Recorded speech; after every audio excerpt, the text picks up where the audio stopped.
A judge's robe is supposed to be a symbol of impartial justice. But what happens when the man wearing it is a tyrant cloaking his hatred in the language of the law? In the city of Willowbrook, Judge Harlan Voss was the law. His word was final, his bias was absolute, and his contempt for people of color was an open secret. One Tuesday morning, he set his sights on a new target, an unassuming black woman in his courtroom for a minor traffic violation. He laughed at her, insulted her, and prepared to ruin her day.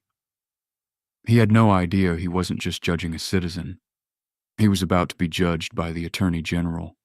The summons arrived on a Wednesday. A sliver of beige cardstock tucked between a Pottery Barn catalog and a letter from a local charity.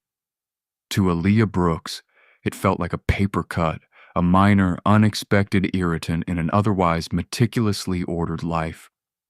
The violation cited was an improper lane change, an event she had no memory of.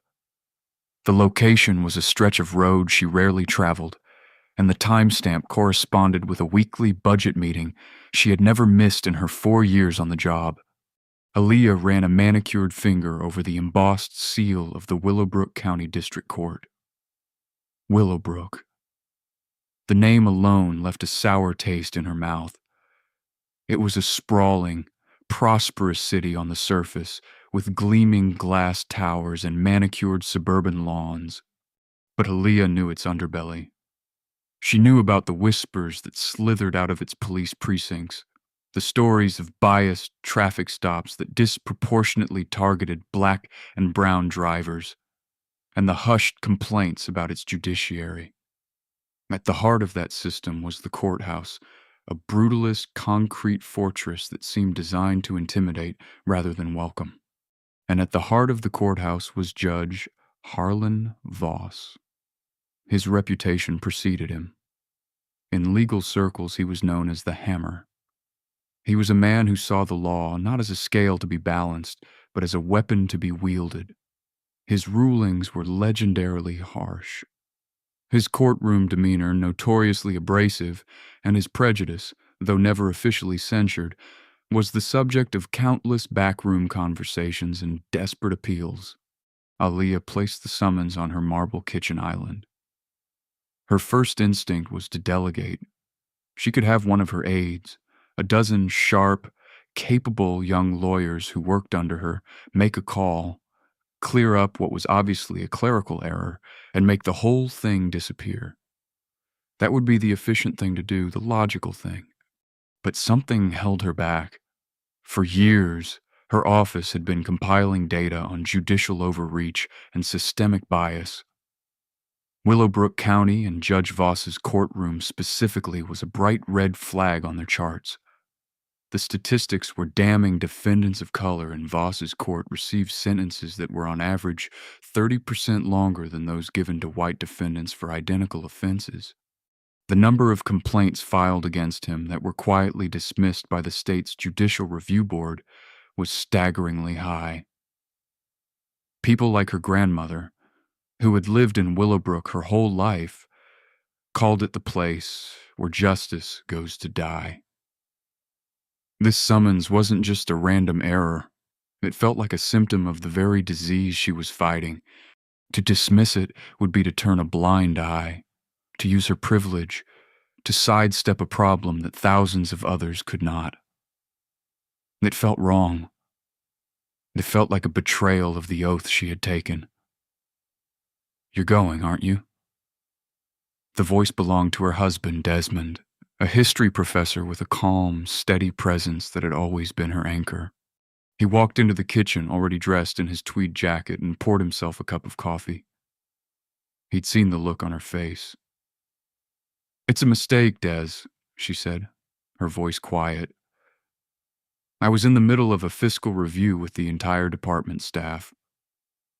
"I know," he said, leaning against the counter, "and you could have it erased with a single phone call. But you're not going to, are you? You want to see it for yourself?" He knew her too well.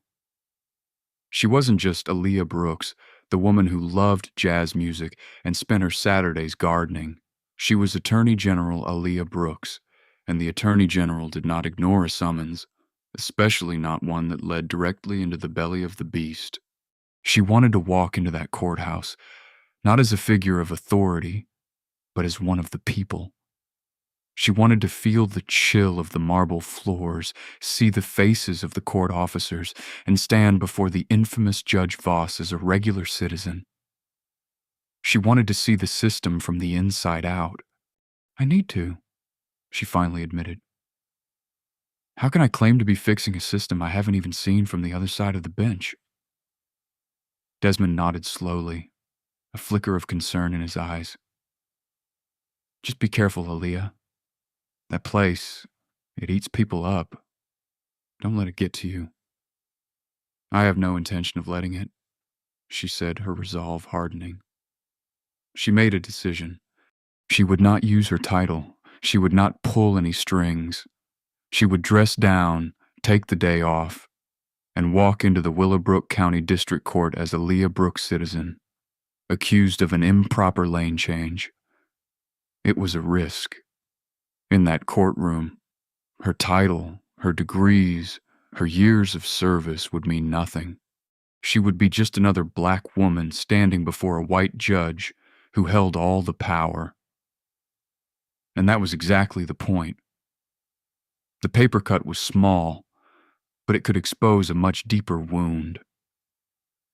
The Willowbrook Courthouse was even more imposing in person than it was in architectural photos. Cold gray and utterly devoid of warmth, its massive concrete columns felt less like pillars of justice and more like the bars of a cage. The air inside was stale, thick with the scent of cheap disinfectant anxiety and desperation. It was a place where hope came to be processed, filed, and more often than not denied. Aaliyah dressed in a simple pair of dark slacks and a modest knit sweater. Her hair pulled back in a simple bun, blended seamlessly into the crowd of people huddled on the hard wooden benches. She clutched a plain leather handbag, the summons tucked neatly inside. No briefcase, no power suit, no hint of the authority she wielded. Today she was anonymous, and the anonymity was a chillingly effective disguise. The whispers started almost immediately. They were the background noise of the hallway, a low hum of fear and frustration. Got Voss today. My lawyer told me to just plead guilty no matter what. Said it's better than making him angry. My cousin got 60 days for a broken tail light. 60 days because he tried to argue. Just keep your head down. Don't look him in the eye. He hates that. The name Voss was repeated like a grim mantra, a curse spoken in hushed tones. Aaliyah listened, her stomach tightening with each story. These weren't just anecdotes. They were survival guides for navigating a broken system. They were the oral history of a community held hostage by one man's prejudice. She watched as a young Latino man, no older than 20, was led away in handcuffs, his shoulders slumped in defeat. His public defender, a harried-looking woman with a stack of files teetering in her arms, gave him a brief apologetic pat on the shoulder before rushing off to her next lost cause. Aaliyah's gaze drifted to the court officers. They moved with a swaggering, heavy-footed confidence. They barked orders, their voices sharp and devoid of empathy. When a frail, elderly woman asked a simple question about which courtroom she needed, in a burly officer named Kent, whose name tag was clearly visible, rolled his eyes. "Can't you read the board, lady?" he grunted, gesturing vaguely down the hall. "Now get out of the way. You're holding up the line." Aaliyah felt a hot flash of anger. She saw the woman flinch, her shoulders curling inward as she shuffled away, humiliated. It was a small cruelty, a casual assertion of power, but it spoke volumes about the culture of this place. This was Voss's kingdom, and everyone from the bailiffs to the clerks seemed to have adopted his brand of callous indifference. Her case was scheduled for courtroom 5C. As she approached, she saw a young black woman, probably in her late 20s, leaning against the wall, tears silently streaming down her face. A man who appeared to be her husband was trying to comfort her, his own expression a mask of helpless rage. "It's okay, baby. It's okay," he murmured, his voice cracking. "We'll figure it out. We'll appeal." "Appeal?" The woman sobbed, her voice muffled against his chest. "With what money, James? He took my license for a whole year for 3 unpaid parking tickets. How am I supposed to get to work? How are we supposed to feed our kids?" Aaliyah's heart ached for them. She had seen the file on this kind of predatory fining system. It was designed to trap people in a cycle of debt and punishment. A system that disproportionately affected the poor and communities of color. And Judge Voss was its most enthusiastic enforcer. When the doors to 5C finally opened, a stern-faced clerk with a severe haircut called out names from a list.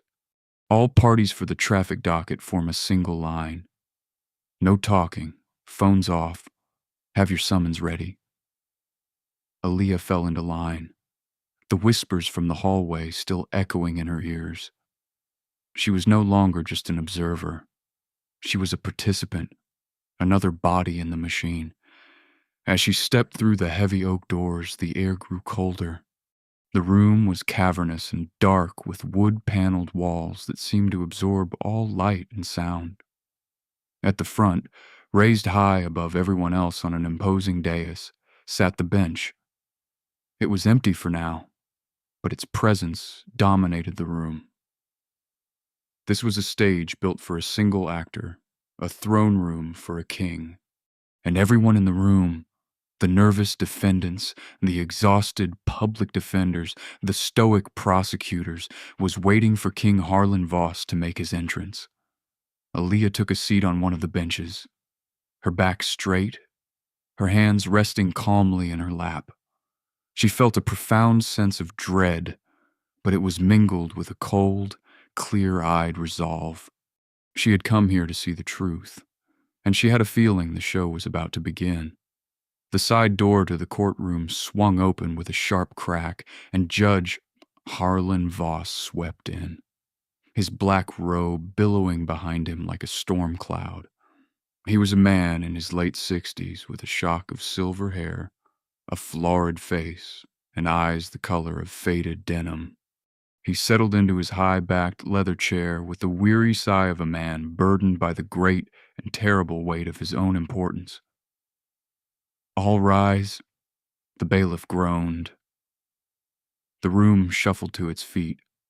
Voss scanned the crowd below him, his gaze lingering for a moment on the faces of color. A faint, almost imperceptible sneer playing on his lips. He banged his gavel once the sound echoing like a gunshot in the silent room. "Be seated." He began to work through the docket with a brutal, merciless efficiency. He was a master of the small humiliation, the casual degradation. He called a young man Einstein for misunderstanding, a legal term.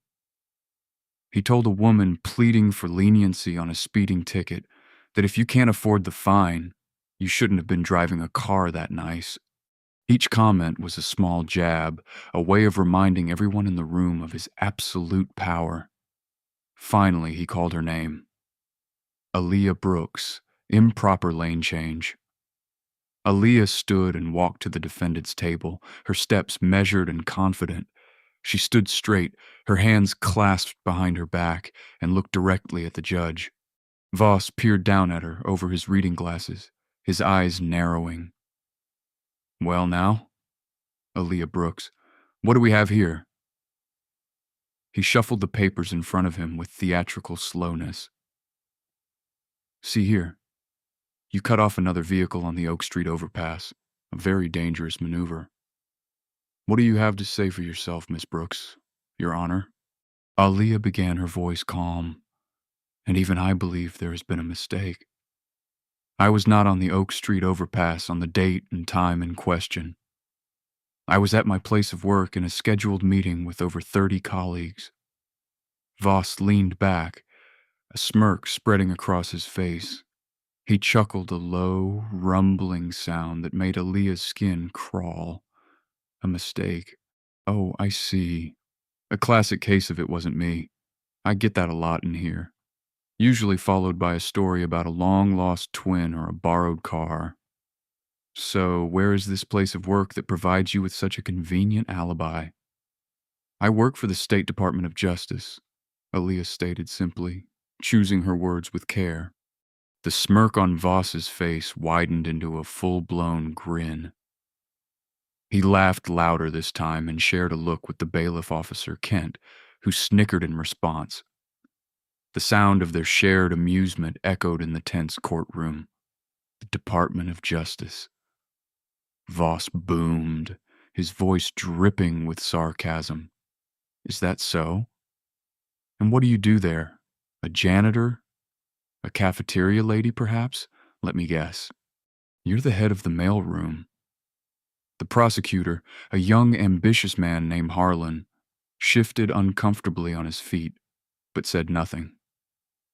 He knew the judge's temperament. Intervening would be professional suicide. Aaliyah's composure did not waver. My specific role is not relevant to this matter, Your Honor. The fact is, I have proof of my whereabouts. Proof? Voss scoffed, waving a dismissive hand. Everyone has proof. A note from your mother, a signed affidavit from your cousin. I've heard it all.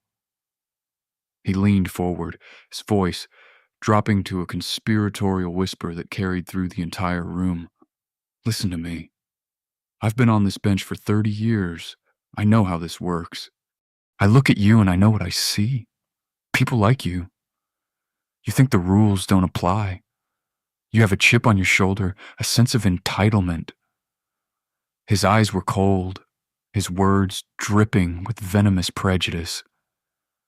He wasn't talking about a traffic ticket anymore. He was talking about a race. Now here's what's going to happen. Voss continued, his voice hardening into a menacing growl. You can stand here and spin your little tales about your job at the Justice Department, and I will find you in contempt. I will max out the fine, suspend your license for a year, and I might even throw in a weekend in county lockup to teach you some respect for this court.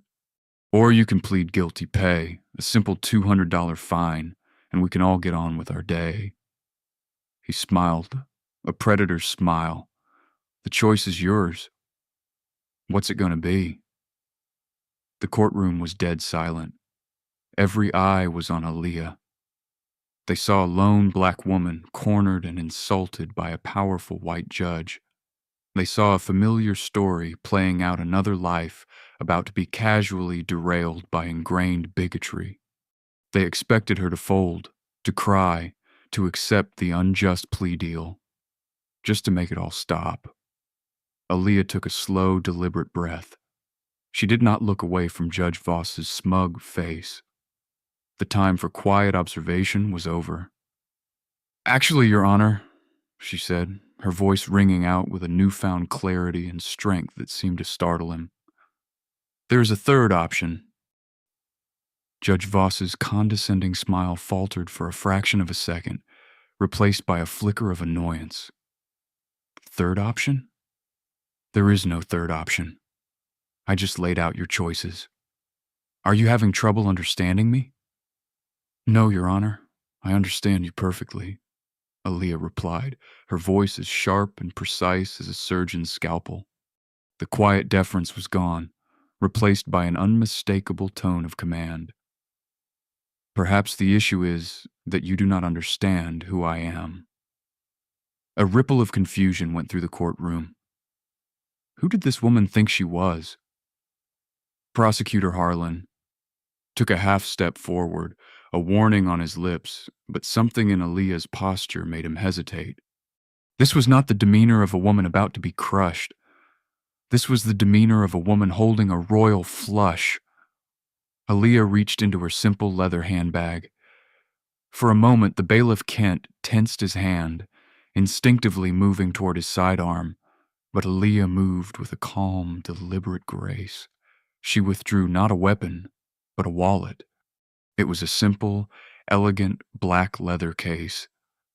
She flipped it open, revealing not a driver's license, but a gold badge gleaming under the courtroom's dim, fluorescent lights.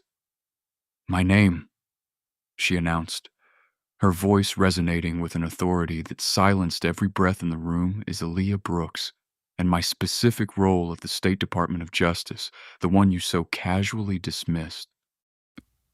She paused, letting the weight of the moment hang in the air. She locked eyes with Judge Voss, whose face was rapidly draining of color, the florid giving way to a pasty, sickly white. "I am the Attorney General for the state." The silence that followed was absolute. It was a dense, heavy vacuum in which the only sound was the frantic thumping of Judge Voss's own heart in his ears. The words hung in the air, seeming to rearrange the very fabric of reality within the courtroom. The anonymous black woman at the defendant's table was gone. In her place stood the chief law enforcement officer of the entire state. The transformation was staggering. The prosecutor, Harlan, looked as though he'd been struck by lightning, his mouth hanging slightly agape. The court reporter's fingers froze over her keys. Officer Kent, the bailiff, took an involuntary step back, his earlier bravado vanishing like smoke. He suddenly seemed to be looking at a ghost, but all eyes were on Judge Voss. The sneer had melted from his face, replaced by a mask of pure, unadulterated horror. His mind reeled frantically, replaying the last few minutes. "People like you? Chip on your shoulder, a janitor. Each insult, each casual barb, each drop of racist condescension now felt like a nail he had hammered into his own coffin. He had not just insulted a defendant. He had mocked, belittled, and threatened the one person in the state who had the power to destroy his career, his reputation, and his freedom. He opened his mouth to speak, but only a dry, croaking sound emerged. He looked from the gold badge in her hand to the cold, unwavering fury in her eyes. The power dynamic in the room had not just shifted, it had been utterly and violently inverted. The man on the throne was suddenly the one in the stocks. Aaliyah calmly closed her wallet and placed it back in her bag. She then turned her head slightly to address the stunned prosecutor. "Mr. Harlan," she said, her voice dangerously quiet, "you are a representative of the state. You stood by and allowed a sitting judge to engage in what I can only describe as a grotesque abuse of power and blatant racial harassment. Your silence has been noted." Harlan flinched as if he'd been slapped. Then she turned her attention back to the judge. "And as for you, Judge Voss," she said, her voice now ringing with the full weight of her office, "this travesty of a hearing is concluded, but I assure you my business in this courtroom and with you is just beginning." She took a step back from the table. "Effective immediately, I am opening a full investigation by the Attorney General's office into the patterns and practices of the Willowbrook County District Court, with a specific and targeted inquiry into every single case you have presided over for the last 10 years. She then turned to face the stunned gallery, to the young couple she had seen crying in the hallway, to the elderly woman who had been humiliated by the bailiff, to every person who had ever walked into this room and been stripped of their dignity. She made a silent promise. The reign of the hammer was over. The fallout was immediate and explosive.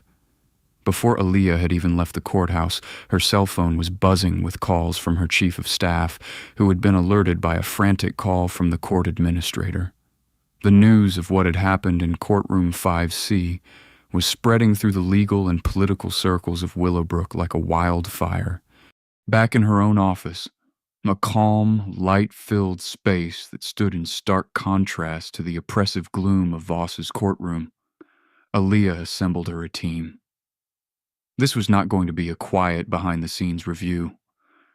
This was going to be a full-scale, public, and aggressive investigation. I don't want a review. I want an excavation, she told her top deputies. I want to dig down to the foundations of that courthouse and expose every rotten piece of timber we find. This isn't just about Voss. It's about the system that protected him, the culture that enabled him, and every person who looked the other way.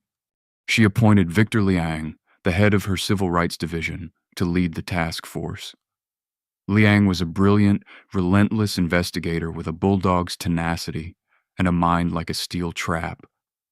He had a reputation for being immune to political pressure and for pursuing justice with a singular, unwavering focus. "Victor," Aaliyah said, looking him directly in the eye, "I want everything. Financial records, sentencing data case files, personnel complaints, appeal records, subpoena anyone and everyone. I want to know who Voss had lunch with, who he played golf with, and who funded his last retention campaign. I want to know about every public defender who felt pressured to push a bad plea deal, and every prosecutor who was rewarded for feeding Voss's conviction machine." "Consider it done, General," Liang replied, his expression grim. He had been trying to get a foothold to investigate Willowbrook for years, but had always been blocked by jurisdictional squabbles and political roadblocks. Now the Attorney General herself had just kicked the door wide open. Within 24 hours, the Willowbrook courthouse was swarming with investigators from the AG's office. They arrived not with guns, but with subpoenas and document requests, which were in many ways far more terrifying to the entrenched bureaucracy. They quietly and professionally began securing hard drives, boxing up case files, and scheduling interviews with every clerk, bailiff, and administrator in the building. The atmosphere in the courthouse had transformed overnight. The casual swagger of the court officers was gone, replaced by a nervous, tight-lipped anxiety. Officer Kent, the bailiff, who had snickered alongside Voss, was one of the first to be interviewed.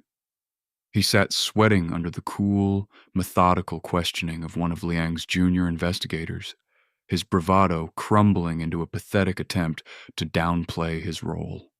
"I was just, following the judge's lead." He sets the tone. Judge Voss was immediately suspended from the bench by the state's chief judicial administrator pending the outcome of the investigation. He barricaded himself in his sprawling suburban home, refusing all calls from the press. The man who had been the undisputed king of his domain was now a prisoner in his own house, the walls he had built to protect his power now serving to isolate him completely. The investigation began to send shockwaves through the city. The mayor's office released a carefully worded statement expressing deep concern and promising full cooperation. Powerful lawyers and businessmen who had been Voss's staunchest allies suddenly couldn't remember the last time they'd spoken to him. But the most significant effect was on the community. For the first time, a hotline set up by the Attorney General's office was flooded with calls. People who had been too afraid to speak up for years were now telling their stories. The young mother, whose license Voss had suspended for unpaid parking tickets, called the family of the boy, who got 60 days for a broken taillight called. They spoke of lost jobs, broken families, and the crushing weight of a justice system that had treated them as less than human. Each call was a new thread for Victor Liang and his team. Each story was a piece of a horrifying mosaic. They were no longer just investigating a single racist judge.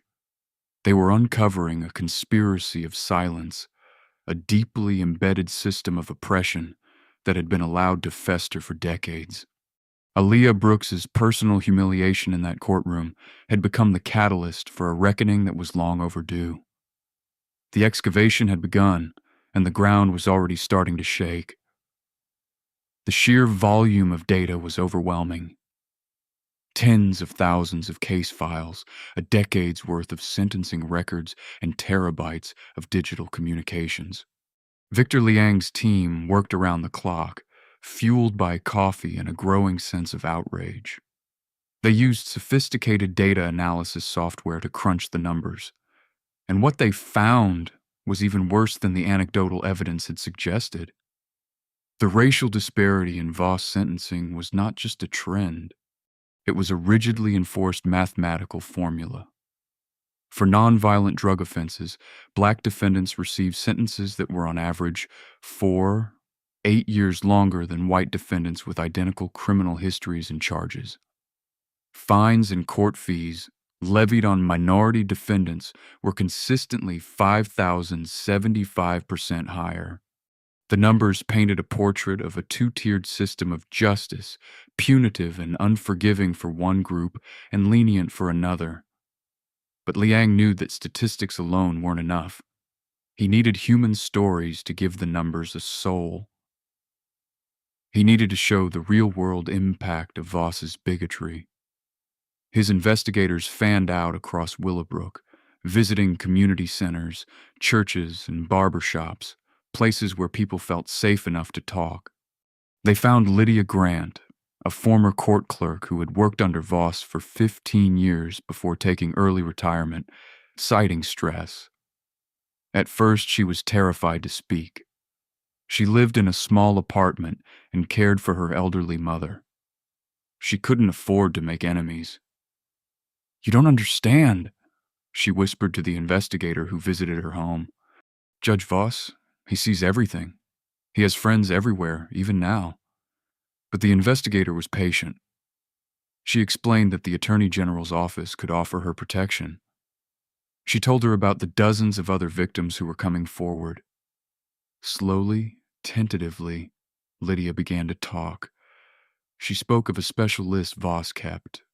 If a defendant was represented by a certain group of activist lawyers from the Willowbrook Justice Project, Voss would automatically schedule their hearings for late on a Friday afternoon, deny every procedural motion, and impose the maximum possible penalty just to punish the lawyers for daring to challenge him. She recounted a chilling incident where Voss had overheard a black defendant muttering under his breath in the hallway. Voss had the man brought back into the courtroom, charged him with contempt, and sentenced him to an additional 30 days in jail. He said he needed to teach some respect. Lydia recalled her voice trembling. But it wasn't about respect. It was about power. It was about breaking people. The most damning discovery came from Voss's financial records. Liang's forensic accountants found a pattern of unusual payments into a private investment account belonging to the judge.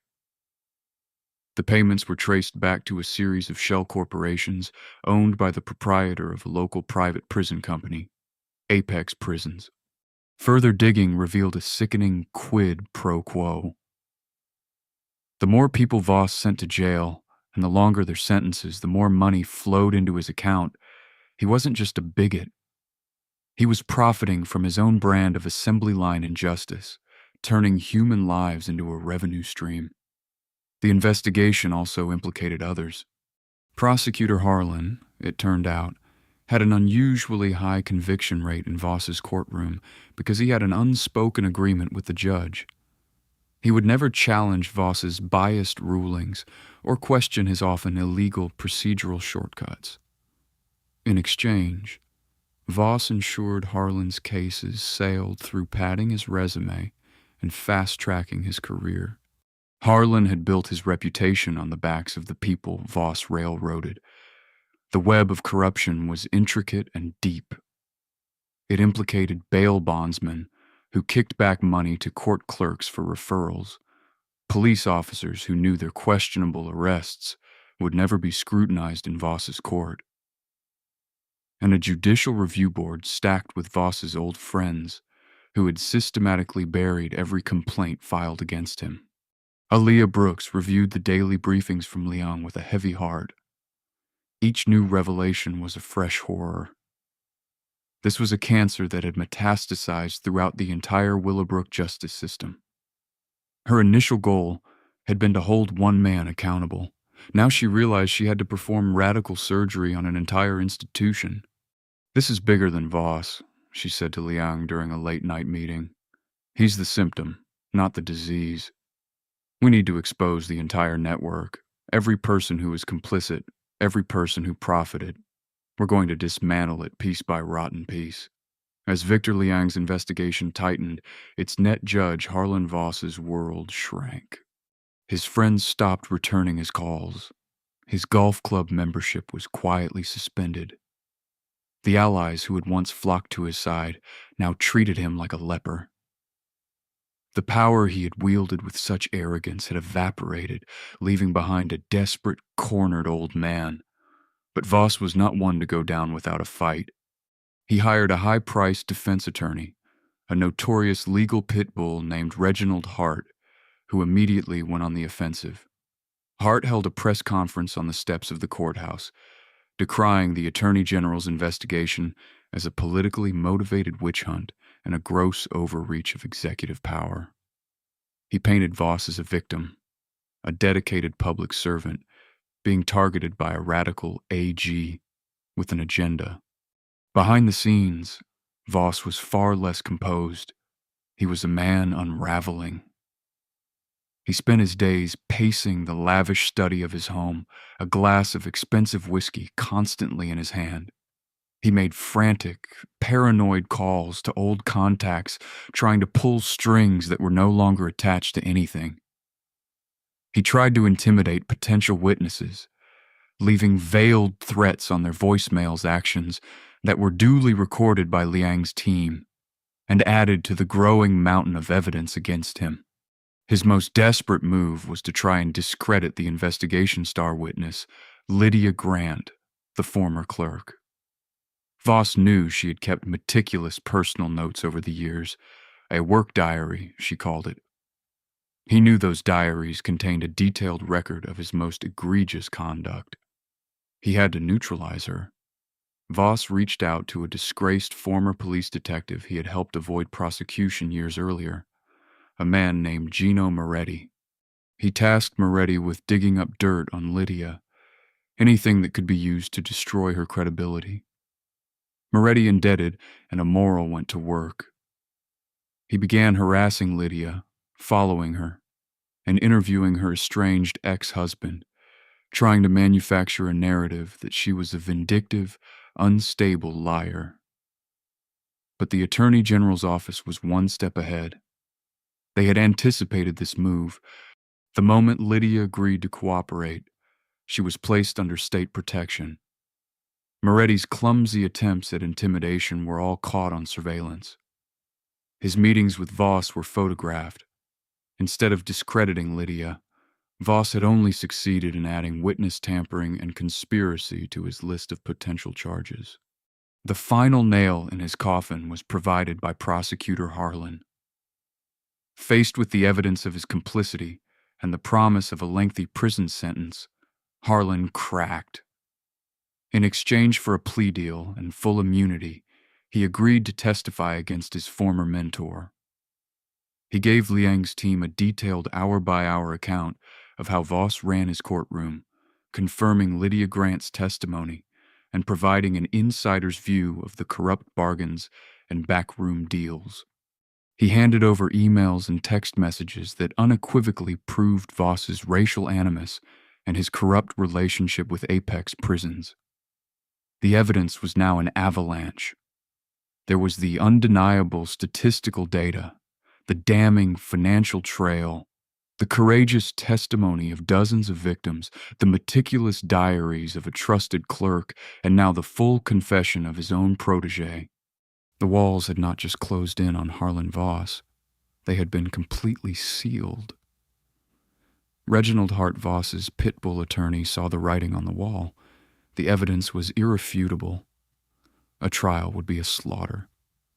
He advised Voss to consider a plea bargain.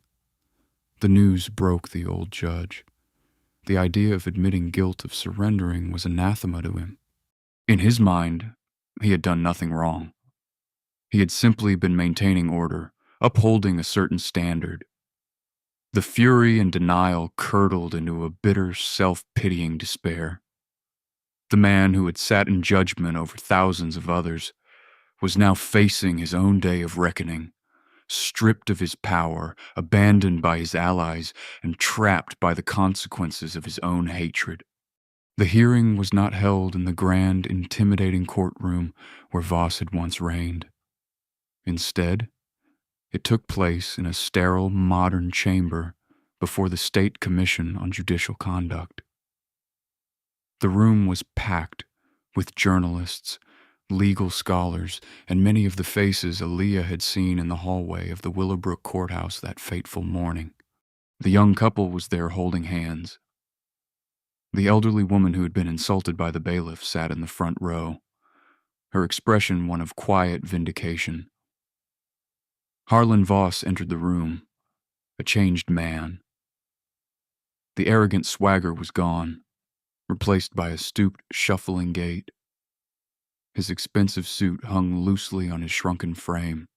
His face was pale and drawn the florid complexion of a man used to good food and fine wine, replaced by the ashen gray of fear. He did not look at the gallery.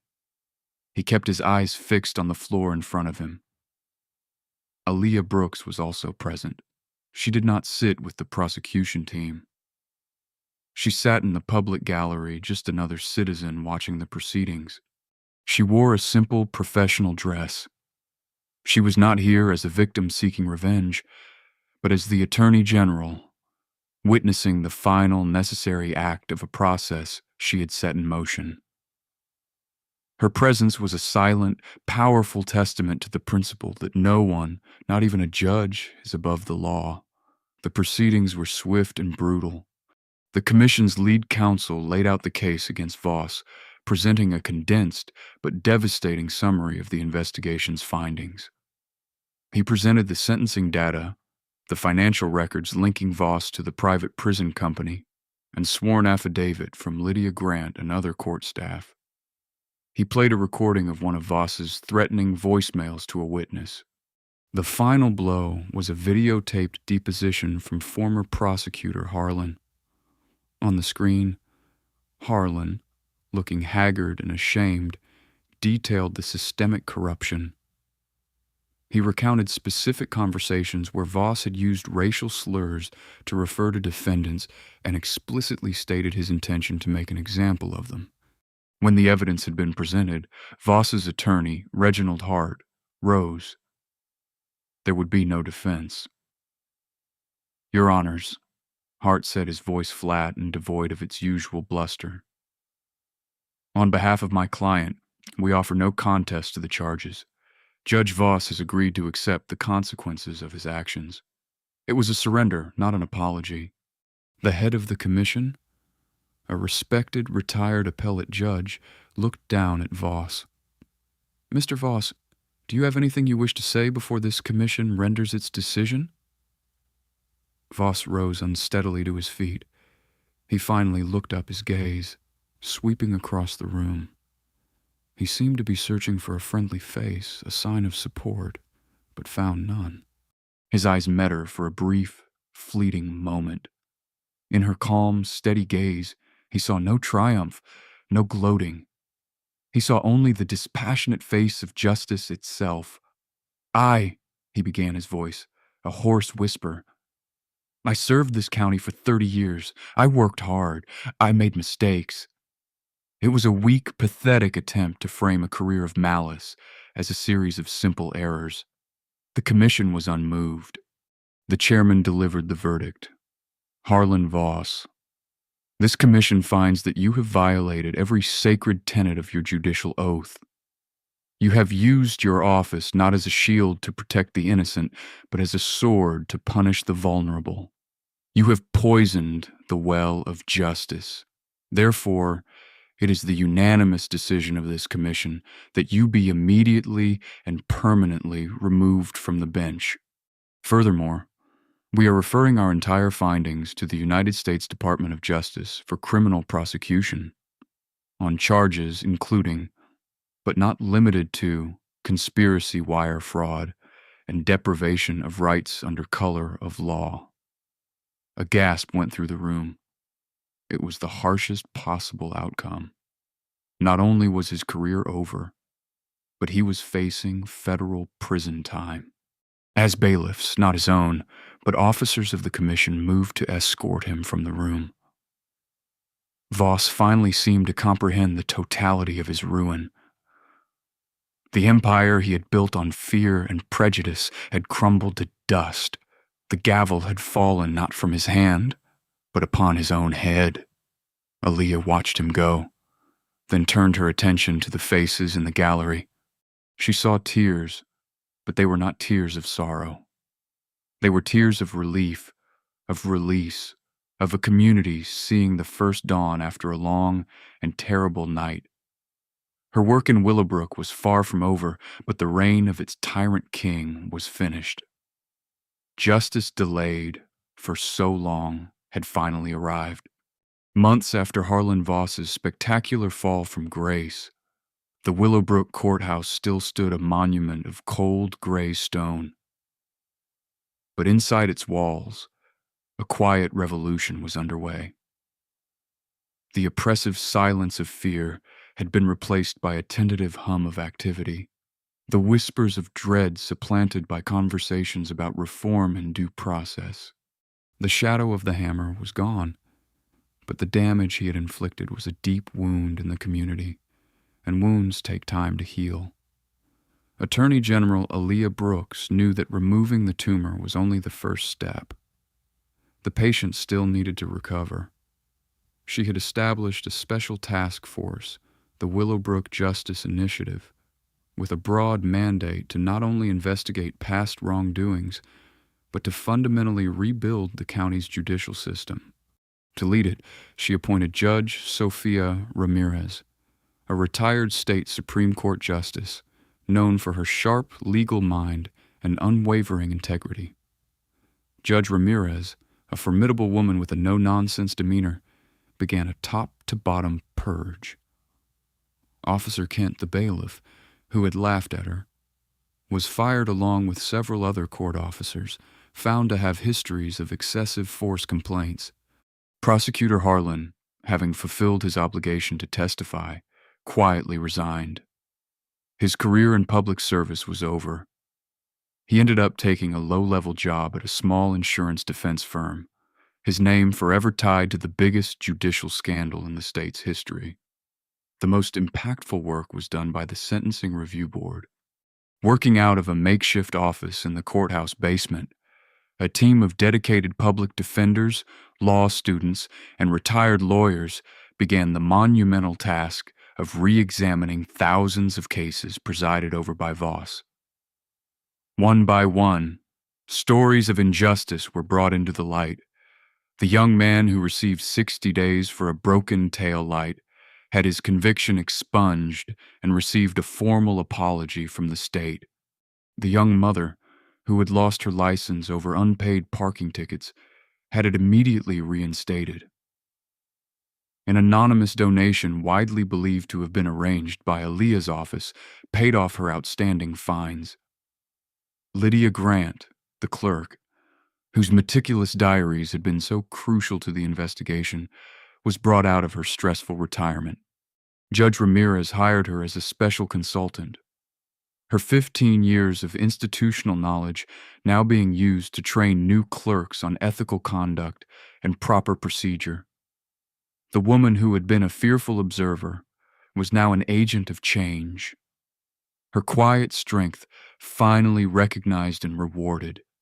Meanwhile, the final chapter of Harlan Voss's story played out not in Willowbrook, but in a federal courtroom miles away.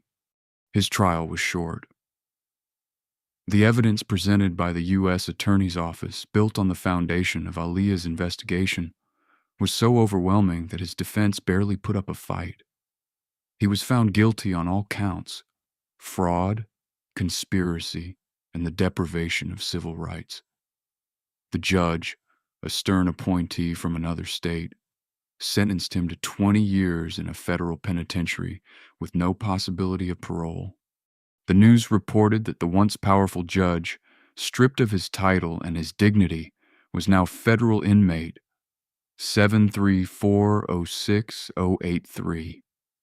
He was no longer a king on a throne, but a number in a system destined to live out his days, surrounded by the kind of men he had once sent away with a smirk and a bang of his gavel. The karma was as complete as it was devastating. One crisp autumn afternoon, months later, Aaliyah Brooks drove back to Willowbrook. She didn't go to the courthouse.